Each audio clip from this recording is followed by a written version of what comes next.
ಏನು ಏನಂದ್ರೆ plate bars ಅಂತಂದ್ರು, ದೀಪಾಚ್ ಅಂತಂದ್ರು. ಆಯ್ತಾ, ಕೇಳಿದ್ರಲ್ಲ. ಸಿಂಪ್ಲಿ ಶಾರ್ಟ್ ಆಗಿ ಹೇಳ್ತೀನಿ, ಲಾಂಗ್ ಆಗಿ ಹೇಳೋಕ್ಕಲ್ಲ. ಸೊ ಅವರು ನಮ್ಮ ದೇಶದ ಪ್ರಧಾನಿ ಆಗಿ ಒಂದು 5 ವರ್ಷ ಆಗಿತ್ತು, 10 ವರ್ಷದಲ್ಲಿ ಏನೋ ಹೇಳಿದ್ರು. ಅವ್ರ ಮಾತು ಎಲ್ರೂ ಕೇಳಿದ್ವಿ. ತಾಳಿ ಬಿಡಿ ಅಂದರು, ತಾಳಿ ಬಿಡಿದ್ವಿ. ದೀಪ ಹಚ್ಚಂದ್ರೆ ದೀಪ ಹಚ್ಚಿದ್ವಿ. ಆಯ್ತಾ. ಸೊ ಇವಾಗ ನಾವು ದೇವರನ್ನ ಪೂಜೆ ಮಾಡಬಾರ್ದು ಆ್ಯಕ್ಚುಲಿ. ಓಕೆ, ಬಾಬಾ ಸಾಹೇಬರು ಹೇಳಿದ್ದಾರೆ, ಬುದ್ಧ ಹೇಳಿದಾರೋ, ಓಕೆ, ಯಾರ್ಯಾರು ಹೇಳಿದ್ದಾರೆ. ಸೊ ಒಂದು ಮಾತು, ನಾವೇನೇ ಆದರೂ ರೂಢಿ ಹಾಕೊಳ್ಬೇಕಾದ್ರೆ, ಇವಾಗ ಬೆಳಿಗ್ಗೆ ನಾವು 4 ಗಂಟೆ ಎದ್ಬಿಟ್ಟು 1 ಅವರ್ ಫ್ರೆಶ್ ಅಪ್ ಆಗಿಬಿಟ್ಟು ಏನಪ್ಪ ಅಂದರೆ 1 ಅವರ್ ಎಕ್ಸಸೈಸ್ ಮಾಡಿದ್ರೆ, ಅಥವಾ ನಾವೇನೋ ಜಾಗಿಂಗ್ ಮಾಡಿದ್ರೆ, ವಾಕಿಂಗ್ ಮಾಡಿದ್ರೆ, ಒಂದು 15 ದಿನ ಆದರೂ ಬೇಕು ರೂಢಿ. ನಮ್ಗೆ ರೂಢಿ ಆಗಬೇಕಾದ್ರೆ ಯಾವುದೇ ನಾವು ಕೆಲಸ ಮಾಡಬೇಕಾದ್ರೆ 1 ವಾರ ಆಗಬೇಕು, ಇಲ್ಲಾಂದರೆ 15 ದಿನ ಆಗಬೇಕು, ಇಲ್ಲ 1 ತಿಂಗಳು. ಕರೆಕ್ಟಾಗಿ 21 ದಿನ ನಾವು ರೂಢಿ ಮಾಡಿದ್ರೆ ಅದು ನಮಗೆ ರೂಢಿ ಬಿದ್ದುಬಿಡುತ್ತೆ.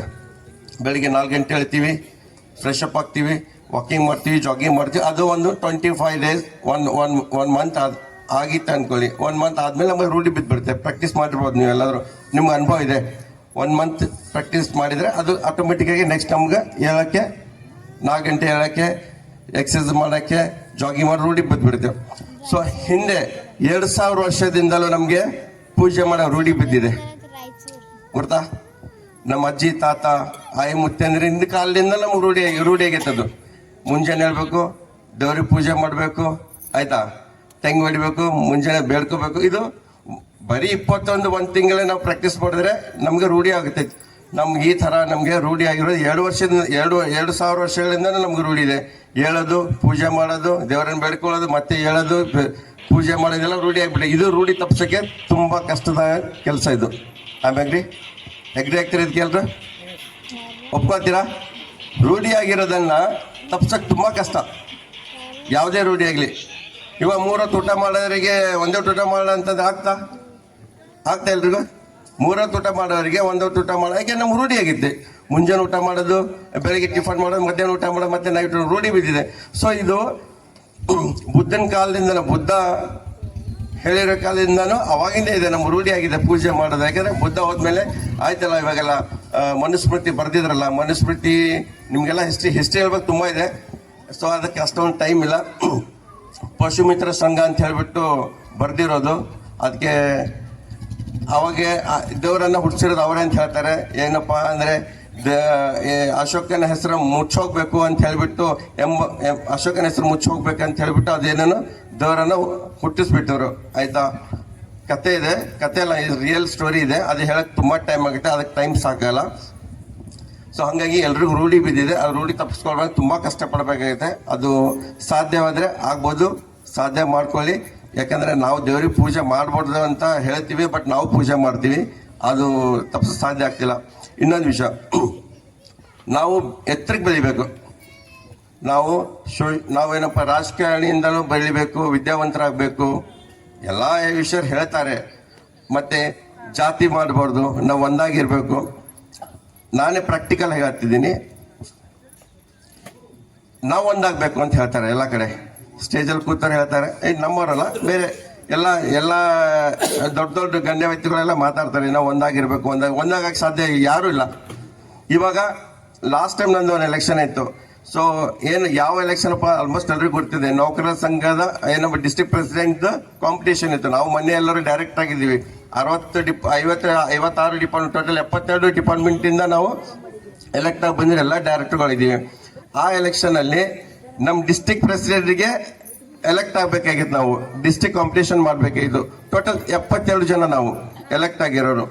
72 ಜನರಲ್ಲಿ ಇದೇಶ್ ವಿಷಯ ನಿಮ್ಗೆ ಯಾರೇ ಹೆಣ್ಮಕ್ಳು ಗೊತ್ತಿಲ್ಲ, ಇಲ್ಲಿ ಕೂತವ್ರಿಗೆ ಆಲ್ಮೋಸ್ಟ್ ಜೆಂಟ್ಸ್ಗಳಿಗೆ ಗೊತ್ತಿದೆ. 72 ಜನಗಳಲ್ಲಿ 15 ಜನ ಪಕ್ಕ ಹೊಲೆಯರು, 15 ಜನ ಪಕ್ಕ ಹೊಲೆಯರು, ಆಯ್ತಾ. 6 ಜನ ಪಕ್ಕ ಮಾದಿಗರು. ನಾನು ಹೇಳ ಕರೆಕ್ಟಾಗಿ ಕೇಳಿ, 15 ಜನ ಪಕ್ಕ ಹೊಲೆಯರು, 6 ಜನ ಕರೆಕ್ಟ್ ಮಾದಿಗರು. ಲಮಣಿ 3 ಜನ, ಎಷ್ಟಾಯ್ತು? 24. ಮುಸ್ಲಿಮರು 3 ಜನ ಸೈಡಿಗೆ ಇಟ್ಬಿಡೋಣ. ಮುಸ್ಲಿಮರು ನಮ್ದ್ರಲ್ಲಿ ಬರ್ತಾರೆ, ಓಕೆ, ಅವ್ರಿಗೆ ಬಿಟ್ಬಿಡ. ಎಷ್ಟು ಜನ ಇದರಲ್ಲಿ? ಕುರುಬರು 10 ಜನ. ಎಷ್ಟಾಯ್ತು ಸರ್? 34. 34 ಜನ. ಸೊ ನಮ್ಮ ಡಿಸ್ಟ್ರಿಕ್ಟ್ ಪ್ರೆಸಿಡೆಂಟ್ ಆಗಕ್ಕೆ ಏನಪ್ಪಾ ಅಂದ್ರೆ ನಮ್ಗೆ 30 ಓಟ್ ಬಿದ್ದರೆ ಸಾಕು, ನಾವು ಡಿಸ್ಟ್ರಿಕ್ಟ್ ಪ್ರೆಸಿಡೆಂಟ್ ಆಗ್ತೀವಿ. ಒಂದಾಗ ವಿಷಯ ಹೇಳ್ತಿದ್ದೀನಲ್ಲ, ಒಂದಾಗ್ಬೇಕಂತ ಹೇಳ್ತಾರೆ ಎಲ್ಲ ಕಡೆ. ನಾವೆಲ್ಲರೂ ಒಕ್ಕಟ್ಟಾಗಿರ್ಬೇಕು, ಸಂಘಟನೆ ಮಾಡಬೇಕು, ಓದ್ಬೇಕು, ವಿದ್ಯಾವಂತರಾಗಬೇಕು, ನಾವು ರಾಜಕೀಯ ತುಂಬಾ ಎತ್ತರಕ್ಕೆ ಬೆಳಬೇಕು, ನಮಗ್ ನಾವು ಸಪೋರ್ಟ್ ಮಾಡಬೇಕು ಅಂತ ಹೇಳ್ಬಿಟ್ಟು ಎಲ್ಲರೂ ಹೇಳ್ತಾರೆ ಗಣ್ಯವಿದ್ರು. ಬಟ್ ಪ್ರಾಕ್ಟಿಕಲ್ ಮೊನ್ನೆ ಆಗಿರೋ ಘಟನೆ, ನಾನೇ ಸ್ವತಃ ಕ್ಯಾಂಡಿಡೇಟ್ ಆಗ್ಬೇಕಂತಂದ್ರೆ ನನ್ಗೆ ಯಾರು ನಮ್ಮವರು 15 ಜನ ಹೊಲೆಯರಿದ್ರು, 6 ಜನ ಮಾದಿಗಳಿದ್ರು, 10 ಜನ ಎಷ್ಟೇ ಇದ್ರು, ಒಬ್ಬ ನನ್ನ ಮಗ ಸೂಚಕರ ನನಗೆ ಸೈನ್ ಮಾಡಕ್ ಬಂದಿಲ್ಲ. ಸೂಚಕ ಅಂದ್ರೆ ನಾವು ಎಲೆಕ್ಷನ್ ನಿಂತ್ಕೋಬೇಕಾದ್ರೆ ಸೂಚಕರು ಒಬ್ರು ಸೈನ್ ಮಾಡ್ಬೇಕಾಗತ್ತೆ. ಸೂಚಕರಂತ ಇರ್ತಾರೆ ನಮ್ಮ ಎಲೆಕ್ಷನ್, ಯಾರು ಬರಲಿಲ್ಲ. ಯಾಕಪ್ಪ ಅಂತಂದ್ರೆ ಹೆಂಗ್ ನಾವು ಮುಂದೆ ಬರಕಾಗತ್ತೆ? ಇವಾಗ ಪಾರ್ಲಿಮೆಂಟ್ ಅಲ್ಲಿ ಪ್ರಧಾನಿ ಬಾಬಾ ಸಾಹೇಬ್ ಹೇಳಿದ ವಿಷಯ, ನಾವು ಪ್ರಧಾನಿ ಆಗ್ಬೇಕು, ನಾವು ಏನಪ್ಪಾ ಅಂದ್ರೆ ದೇಶ ಆಳ್ಬೇಕಂತ ಹೇಳ್ತಾರೆ. ಆಯ್ತಾ ಮೇಡಮ್? ಅದಕ್ಕೆ ಬಾಬಾ ಸಾಹೇಬ್ ಹೇಳಿದ್ರೆ ದೇಶ ಒಕ್ಕಟ್ಟಾಗ್ಲಿಲ್ಲಪ್ಪ ಅಂದ್ರೆ ಹೆಂಗೆ ಸಾಧ್ಯ? ಎಕ್ಸಾಂಪಲ್ ಕೊಟ್ಟಿದ್ದೆ ನಾನು. ನಮ್ದೇ ಇಲ್ಲೇ ನಾವು ಯಾರು ಒಕ್ಕಟ್ಟಾಗ್ತಿಲ್ಲ, ಜಸ್ಟ್ ಒಂದು 15-16 ಜನಗಳು ಒಕ್ಕಟ್ಟಾಗ್ತಿಲ್ಲ. ಆಮೇಲೆ ದೇಶ ಆಳ್ಬೇಕಂತ ಅಂದ್ರೆ ಯಾರು ಒಕ್ಕಟ್ಟಾಗಕ್ಕೆ ಸಾಧ್ಯ ಇಲ್ಲ. ಒಕ್ಕಟ್ಟಾಗ್ಬೇಕಾದ್ರೆ ಬರೀ ಒಕ್ಕಟ್ಟಂದ್ರೆ ಹೆಂಗಾಗ್ತಿದೆ ಹೇಳಿ? ಯಾರು ಒಕ್ಕಟ್ಟಾಗಕ್ಕೆ ಸಾಧ್ಯ ಇಲ್ಲ.